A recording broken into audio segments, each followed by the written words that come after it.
they also have got a real bond to the club, which is kind of unusual for French players. Now, you could say it's because Jackie looks after them incredibly well, but they are probably the best club in terms of giving long-term contracts, looking after players. Like Nyanga now, who wasn't a Racing man as such, was played for Toulouse most of his career, has now moved upstairs into a kind of a managerial role.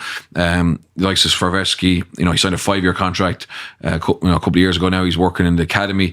They don't want to leave Racing, and which is unusual. There's a real club sense, and that's particularly in Paris because it's so easy to be anonymous in Paris. And that's the thing. If you play for Cast or Lyon and you lose a top 14 game at home, your week is going to be hell. You go down to the Carrefour, there's people giving you abuse. Whereas in Paris, that doesn't happen. You can pretty much leave your kit bag in the dressing room and go and have your weekend as you like. Whereas speaking to some of the lads involved in Racing now, and they've worked really hard in this over the last 4 or 5 years, but they've built this club identity where performance and respect and consistency is really important to the group, and they want to win things together, and they want to represent the club and themselves in a really good light. So, and Toulouse have and Clermont have it for different reasons. Clermont's a little more isolated, and they've had a good culture there for a long time. But when you have that, there's always a chance they're going to be more consistent and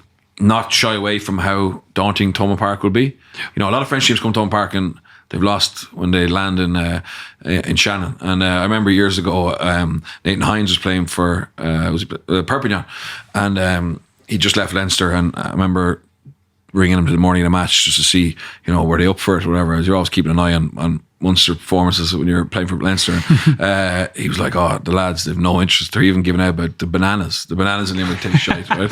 And you know what I mean? So that their heads are gone if a banana in Limerick tastes worse than a banana in Perpignan. Oh my God. But that won't happen this weekend. If Munster beat Racing, it'll be on merit, you would have to say.